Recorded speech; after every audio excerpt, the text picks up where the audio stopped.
दोस्तों नमस्कार। राजनीति या राजनीतिक सत्ता को चुनौती इस देश में अक्सर छात्र ही देते आए हैं। विपक्ष की यह ताकत रही नहीं कि वो राजनीति के बूते किसी सत्ता को चुनौती दे सके। छात्रों के कांधे पर सवार होकर राजनेताओं ने गद्दी तो पाई, लेकिन छात्रों के जो भी समस्या और संकट रहे उसका समाधान कर पाने की स्थिति में कोई राजनीतिक सत्ता कभी आ नहीं पाई। और मौजूदा वक्त में बिहार में जो हो रहा है, वहां के छात्र अपनी वजूद की लड़ाई लड़ रहे हैं और यह जानते समझते हुए कि इस देश में सबसे युवा राज्य अगर कोई है तो वो बिहार है। यानी बिहार में युवाओं की ताकत नहीं बल्कि संख्या भी सबसे ज्यादा है। और बिहार का एक अपना इतिहास रहा है, कोई आज का नहीं। इस देश में आजादी के बाद पहली बार किसी छात्र आंदोलन ने देश के प्रधानमंत्री जवाहरलाल नेहरू को चुनौती दी थी तो वह पटना यूनिवर्सिटी के छात्र ही थे। 1956 का जिक्र हम कर रहे हैं। एक छात्र की मौत हो गई थी और छात्र आंदोलनरत थे। उस वक्त नेहरू को भी पटना जाना पड़ा और गांधी मैदान में जब वो रैली करने पहुंचे तो उस गांधी मैदान में दूसरे छोर से बीएन कॉलेज के पास से छात्रों का एक हुजूम अशोक राजपथ से निकलकर धीरे धीरे नेहरू की तरफ यह कहकर बढ़ता चला गया, नेहरू गो बैक। उस दौर में दिल्ली की सत्ता को झुकना पड़ा था, जांच के आदेश देने पड़े थे, राज्यपाल जो मान नहीं रहे थे उन्हें मानना पड़ा था। स्थितियां विकट उस दौर में हुई थी और इस दौर में आंदोलन करने वाले जो छात्र थे उसके बाद इस देश की यूपीएससी की परीक्षा में वो टॉप किए थे। यह दौर 1956 का है। 1974 को याद कीजिए। उस दौर में गुजरात में हुए आंदोलन के बाद बिहार की तमाम यूनिवर्सिटीज और छात्रों के बीच संघर्ष धीरे धीरे पनपने लगा और 1974 में खास तौर से 18 मार्च 1974 जब यह निर्णय लिया गया कि विधानसभा का घेराव होगा, जेपी की सहमति नहीं थी और किसी भी नेता को इस बात का भरोसा नहीं था कि छात्र आंदोलनरत होंगे तो सत्ता बिहार में डगमगा जाएगी। मुश्किल जरूर था, लेकिन 18 मार्च को जो हुआ उसी के बाद जयप्रकाश नारायण ने यह तय किया कि हां, हम छात्रों के साथ खड़े होंगे और आंदोलन की शुरुआत होगी। और 5 जून 1974 को संपूर्ण क्रांति का नारा पटना में ही दिया गया। लेकिन छात्रों के आंदोलन की शुरुआत में गोली चल गई थी। 18 मार्च के दिन 3 छात्र मारे गए थे और उसी के बाद जेपी ने तय किया कि अब आंदोलन होगा। दिल्ली की सत्ता को उन्होंने पटना से ही चुनौती दे डाली। मंडल कमीशन की रिपोर्ट और मंडल को लेकर राजनीतिक तौर पर जो राजनीति बिहार और उत्तर प्रदेश में पनपी, उसने बिहार और उत्तर प्रदेश में राजनीतिक दलों का जन्म दे दिया और उन्हें सत्ता तक पहुंचा दिया। यानी छात्र आंदोलन का अपना इतिहास बिहार के साथ उस राजनीतिक सत्ताओं को चुनौती देते हुए चला है जिसे आज देखने की स्थिति में छात्र आंदोलन से निकले खुद नीतीश कुमार जो राज्य के मुख्यमंत्री हैं, वह आंखों पर पट्टी बांधे हुए हैं।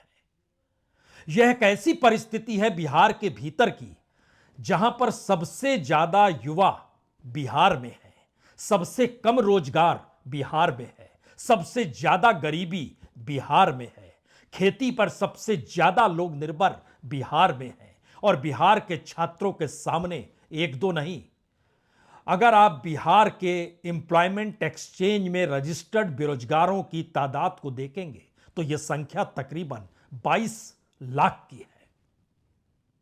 और वहां जिन बातों का जिक्र जिस तर्ज पर होता है वो छात्रों के भीतर एक गुस्सा भर देता है। और ऐसे में बात अगर नौकरी ना मिलने से होते होते बिहार पब्लिक सर्विस कमीशन की परीक्षा में पेपर लीक और पेपर को अपने अनुकूल बनाने की परिस्थितियों में छात्र अगर असहज हो चुके हैं तो फिर सवाल यह नहीं है कि छात्रों पर आप पानी बरसा रहे हैं या डंडे बरसा रहे हैं। दरअसल यह वो राजनीतिक मिजाज को जन्म देता है जिसके आश्रय आंदोलन अपने हक की लड़ाई में उस राजनीति को कटघरे में खड़ा करता है और राजनीति के कटघरे में खड़ा करके चुनाव दर चुनाव इस बात का एहसास कराने से चूकता नहीं है कि दरअसल आपका पेपर लीक हो गया, अब रिजल्ट आपका सामने आ गया। तो 2025 का विधानसभा बिहार में चुनाव होना है और उस दौर को लेकर अभी से राजनीतिक गोलबंदी, छात्रों का संघर्ष और इन परिस्थितियों में जो पटना की सड़कों का नजारा है, वो नजारा शायद इस बात की दिशा में ले जाता है कि इस दौर में सत्ताएं इस देश के युवाओं को रोजगार देने से चूक चुकी है। उनके पास कोई विजन, कोई दृष्टि बची नहीं है और इस दौर में परीक्षा और परीक्षा का पेपर और पेपर के बाद रिजल्ट सब एक बिजनेस मॉडल में तब्दील किया जा चुका है। छात्रों के साथ पेपर लीक में धोखाधड़ी, रिजल्ट को लेकर बिजनेस मॉडल का चलना और उसमें पैसे वालों को रोजगार मिल जाना या जो भी मैनेज कर सके उसे रोजगार मिल जाना, आक्रोश तो छात्रों में होगा और यह है। उसकी तस्वीर पटना की सड़कों पर क्या उभरी, पहले उस पर एक नजर जरूर डाल लीजिए।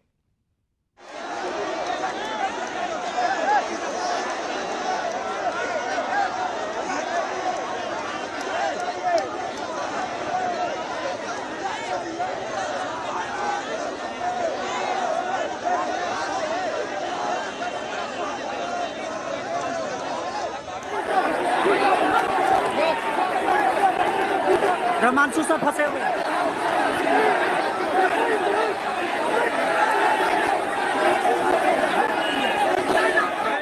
रोजगार को लेकर छात्रों के सामने घना अंधेरा हो सकता है, लेकिन क्या राजनीतिक सत्ता और सत्ता के अधीन गवर्नेंस भी अंधेरे में है? जो इस तर्ज पर छात्रों के साथ पेश आ रहे हैं, क्या इस बात से छात्रों को लुभाया जा सकता है जिसका जिक्र मुख्यमंत्री के नाम पर अलग अलग योजनाओं के जरिए किया गया, या केंद्र की योजनाएं भी छात्रों को क्या लुभा सकती हैं? हमें लगता है कि एक हकीकत बिहार की पहले समझ लीजिए। बिहार में तकरीबन 80 लाख ग्रेजुएट हैं। इस दौर में जो युवा कॉलेजों में नाम लिखाए हुए हैं, उनकी तादाद भी तकरीबन 26 लाख है। यानी जो 26 लाख छात्र कॉलेजों में पढ़ाई कर रहे हैं और जो पढ़ाई करके निकल चुके हैं, उनकी तादाद बिहार के 13 करोड़ से ज्यादा की जनसंख्या में तकरीबन 1 करोड़ की है। अब आप कल्पना कीजिए कि अगर 1 करोड़ लोग एक धागे में पिरो दिए जाएं तो कितनी बड़ी माला बनेगी और उस घेरे में कौन कौन आ जाएगा। प्रधानमंत्री अपनी योजनाओं को चलाते हैं, मुख्यमंत्री अपनी योजनाओं को चलाते हैं और नीतीश कुमार बीते 19 बरस से सत्ता में है। 1-2 बार नहीं, 8-9 बार वह शपथ ले चुके हैं और हर शपथ के बाद वो जो ऐलान करते हैं ये बताने के लिए काफी होता है कि मैं सत्ता में हूं तो सब कुछ हो जाएगा। सन 2000 यानी 21वीं सदी की शुरुआत बिहार के भीतर नीतीश कुमार को मुख्यमंत्री पद सौंप कर हुई थी। यह अलग मसला है, वो सिर्फ 7 दिन मुख्यमंत्री रह पाए क्योंकि उनके पास बहुमत पूरा हो नहीं पाया था। लेकिन 2005 से लगातार 2005 से 2010, 2010 से 2014, फिर 2015 से 2017, फिर 2017 से 2020, फिर 2020 से 2022, फिर 2022 से 2024 और अब 2025 में चुनाव होने वाले हैं। इतनी लंबी पारी के बाद अगर बिहार के छात्रों के पास रोजगार नहीं है और मुख्यमंत्री निश्चय स्वयं सहायता भत्ता योजना 12वीं छात्र के लिए 20 से 25 साल के युवाओं के लिए मुख्यमंत्री के नाम पर ऐलान होता है, बेरोजगारी का अलाउंस जो 21 से 55 साल के लोग हैं उनके लिए 1000 रुपए का ऐलान किया जाता है। माइनॉरिटीज चूंकि एक वोट बैंक के तौर पर देखी जाती है इन नेताओं के सामने, तो मुख्यमंत्री अल्पसंख्यक उद्यमी योजना, इसमें युवा अल्पसंख्यकों को भी लुभाने का काम होता है। तो आप जरा सोचिए कि 19 बरस कोई मुख्यमंत्री रहे और उसके बाद वह बेरोजगारी भत्ता देने को अपना सबसे बड़ा काम मान ले, तो इससे बड़ी त्रासदी कुछ हो नहीं सकती है। और ऐसा भी नहीं है कि बिहार की विकास दर या विकास के साथ साथ लोगों की जिंदगी और उसमें जुड़ने वाली आय बढ़ी हो। वो कम होती चली गई। और आपको जानकर हैरत होगी कि बिहार में जो नीति आयोग की रिपोर्ट आई मल्टी डायमेंशनल पुअर की, उसमें बिहार टॉप पर था। लेकिन उस टॉप पर होने के लिए जो मल्टी डायमेंशनल पुअर का खेल खेला गया, उसमें बिहार के बहुत सारे गरीबों को गरीब माना ही नहीं गया। यानी नीति आयोग की रिपोर्ट से पहले बिहार में हर दूसरा व्यक्ति बीपीएल था, गरीबी की रेखा से नीचे था। नीति आयोग की रिपोर्ट के बाद हर दूसरे से हर तीसरा व्यक्ति हो गया, यानी बहुत सारे लोगों को ऐलान कर दिया गया अब ये गरीब नहीं रहे। ऐसा भी नहीं है जो गरीब है उनके बच्चे कॉलेज में नहीं पढ़ते हैं। बिहार के भीतर जितने भी कॉलेज हैं, उन कॉलेजों में जो नाम लिखाए जाते हैं वो देश के अलग अलग राज्यों की तुलना में सबसे ज्यादा एवरेज है। हर कॉलेज में 2000 से ज्यादा छात्र पढ़ाई करते हैं। हमारी टीम ने इस पर काम किया और जानकारी दी कि दरअसल इस देश के भीतर हर कॉलेज में भी एवरेज अगर आप निकालिएगा तो वह 1000 पार नहीं करेगा, यानी प्रति कॉलेज 1000 छात्रों का पढ़ना। लेकिन बिहार वो जगह है जहां पर 2000 से ज्यादा बच्चे वहां पर 1092 कॉलेज में पढ़ाई करते हैं। उन छात्रों की मनस्थिति क्या होगी? 18 बरस हो चुके हैं, वोट डालने की स्थिति में है, सत्ता वोट के जरिए पलटने की स्थिति में। यह अलग मसला है, इस दौर में वोट भी काम नहीं करता है।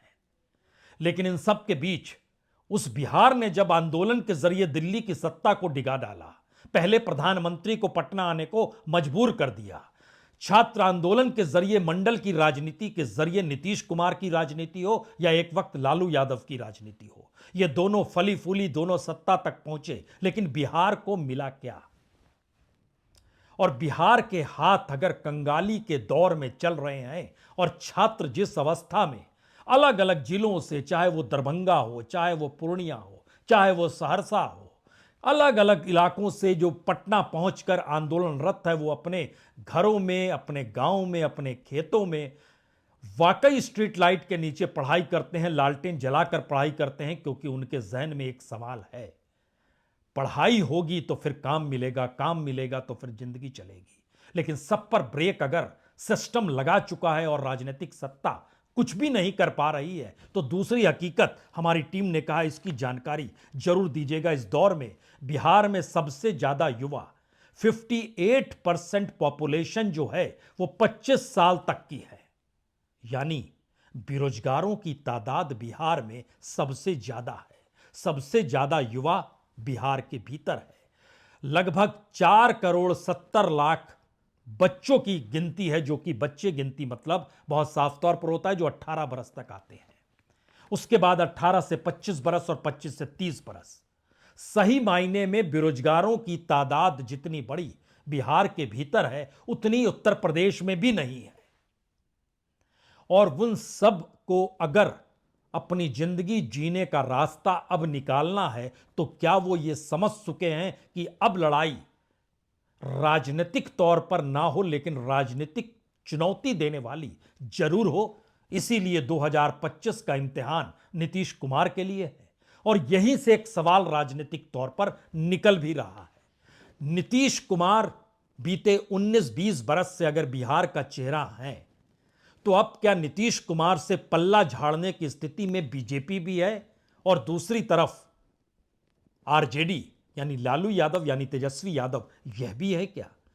राजनीति के इस चौखट पर छात्र कहां पर खड़ा है? बिहार में तो जाति जनगणना भी हो गई, जातियों के हिसाब से सबको जानकारी मिल गई, कौन कितना शिक्षित है, किसको कितना रोजगार है, यह जानकारी भी मिल चुकी है।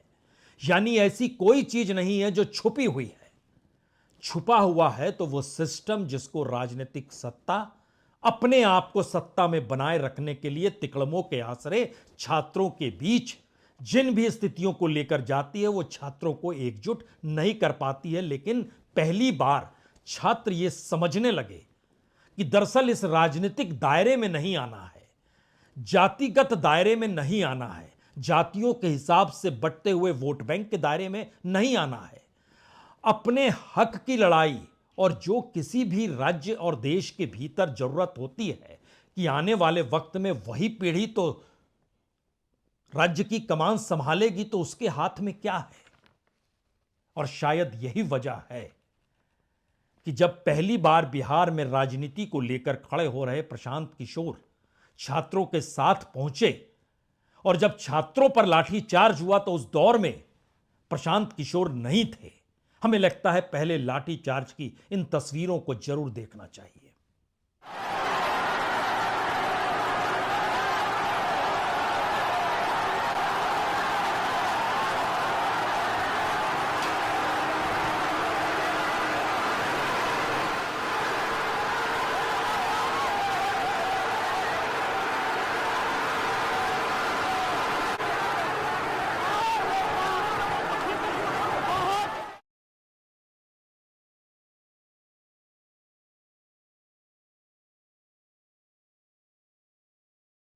छात्रों के आंदोलन को कुचलने का आदेश किसने दिया?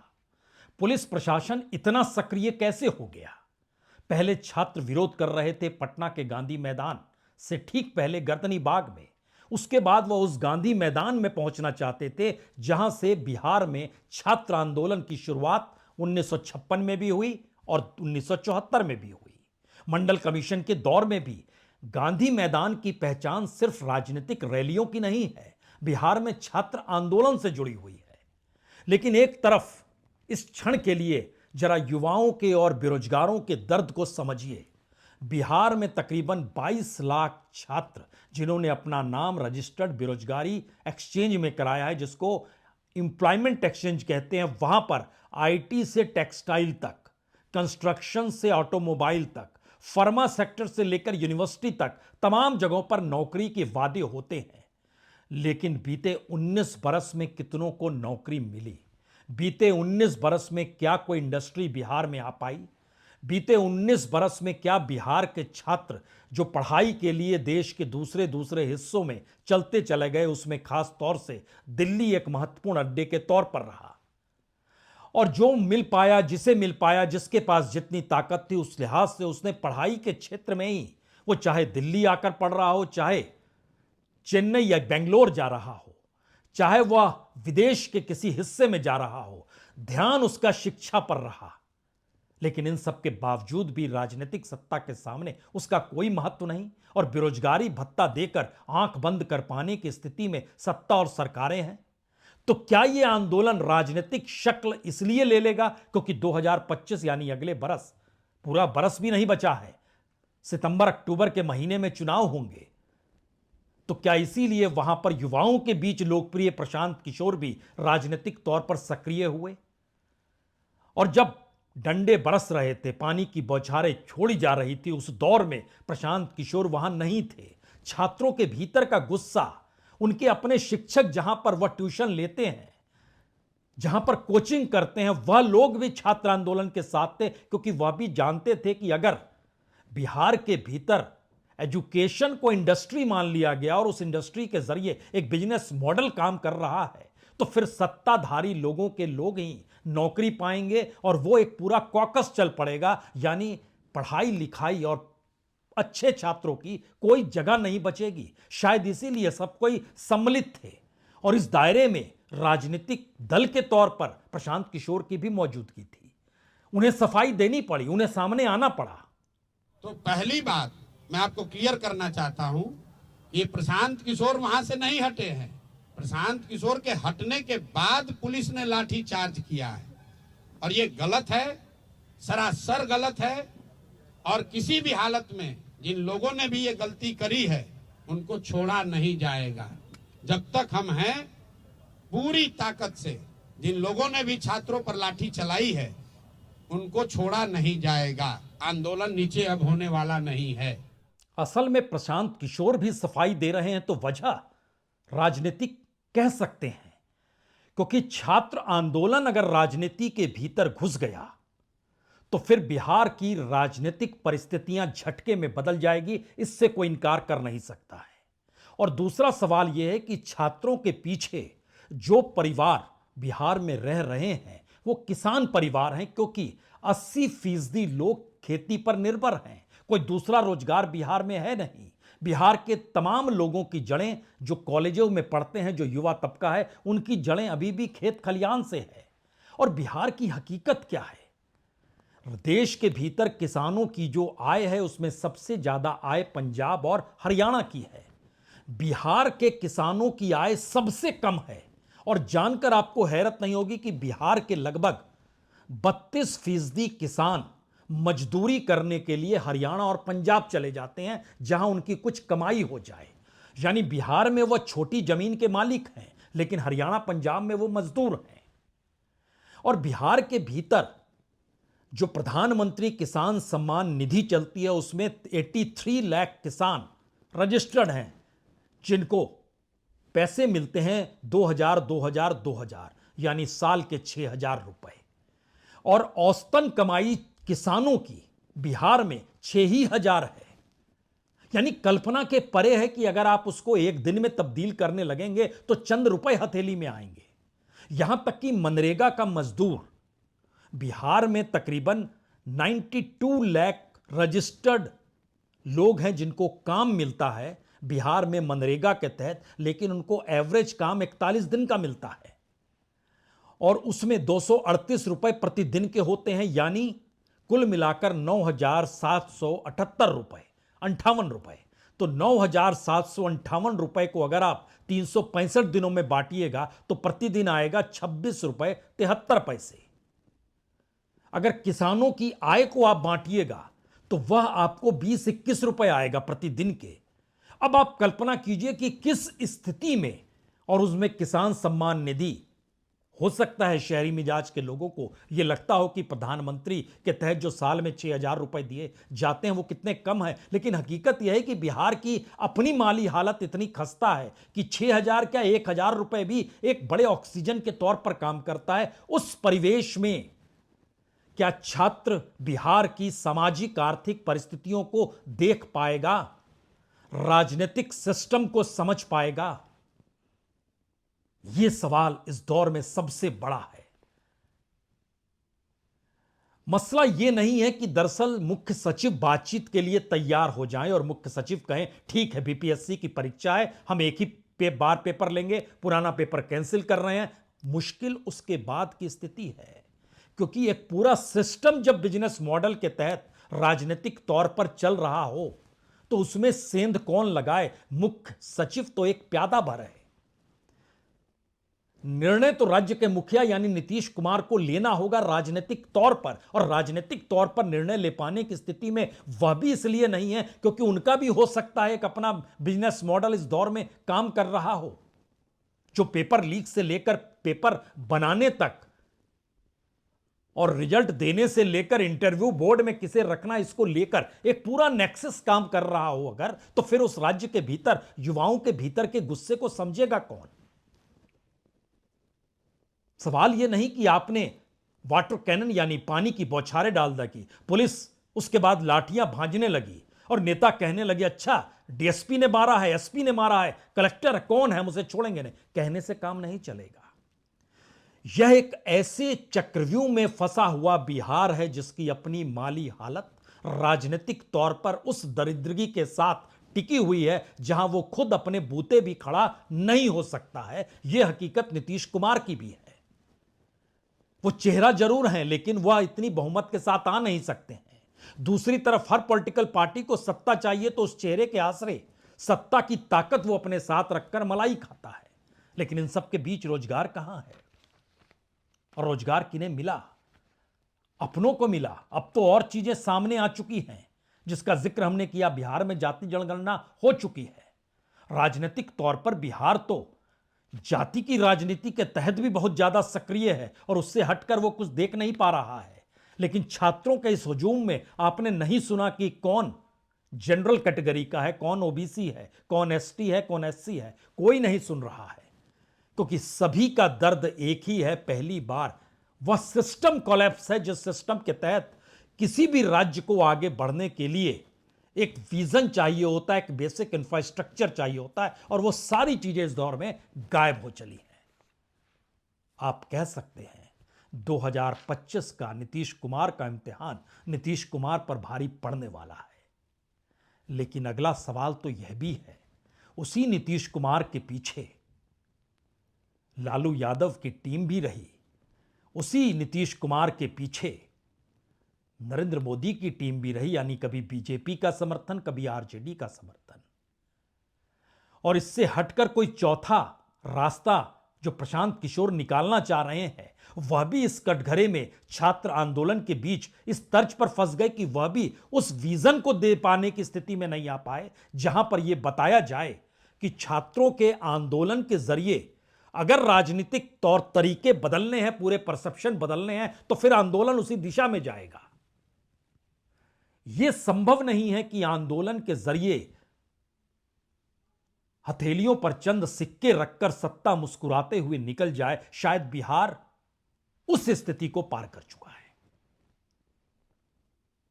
और यह फैसला मानकर चलिए 2025 में होना है। सवाल यह नहीं कि चुनाव होना है, कौन जीतेगा हारेगा इसको देखना है।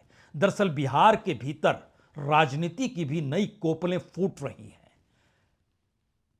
जातीय संघर्ष के आश्रय जाति जनगणना ने एक नया मैसेज भी दिया है कि वो कौन तबका है जो हाशिए पर है, वो कौन तबका है जो हाशिए का जिक्र करता है लेकिन मुख्यधारा के साथ खड़ा है। मुख्यधारा के भीतर कौन सी राजनीति है जिसमें जाति मायने नहीं रखती है। विधानसभा के भीतर वो कौन कौन से एमएलएज हैं जो किस किस जाति से आते हैं, उसमें जिस जाति की प्रधानता है उसमें तो सबसे ज्यादा पिछड़ा तबका ही है जो अपनी जनसंख्या से ज्यादा बड़ी मौजूदगी के साथ है। सवाल कई हैं, रास्ता तो बिहार के छात्रों को ही निकालना होगा। राजनीति की चौखट पर माथा टेक कर आप कुछ पा नहीं सकते हैं, यह संदेश बिहार ने बार बार दिया है। यह अलग मसला है कि हर संदेश के बाद वहां के छात्रों के साथ धोखा हुआ है। तो कहा तो यही जा सकता है, इस बार छात्र सचेत हो जाएं, समझ लें दिशा कौन सी पकड़नी है और उस दिशा को लेकर हर उस राजनीतिक समीकरण को तोड़ना होगा जिस राजनीतिक समीकरण के आश्रय राजनीति जमकर होती है और चुनावी फैसलों के बाद यह मान लिया जाता है कि जो जीता वही ठीक। बिल्कुल नहीं। यह परिस्थिति बिहार को जगा पाएगी या नहीं, इंतजार सबको करना है, क्योंकि बिहार की आंधी दिल्ली की सत्ता को डिगा सकती है। यह ताकत कई मौकों पर दिखाई दे चुकी है। बहुत बहुत शुक्रिया, बहुत बहुत शुक्रिया।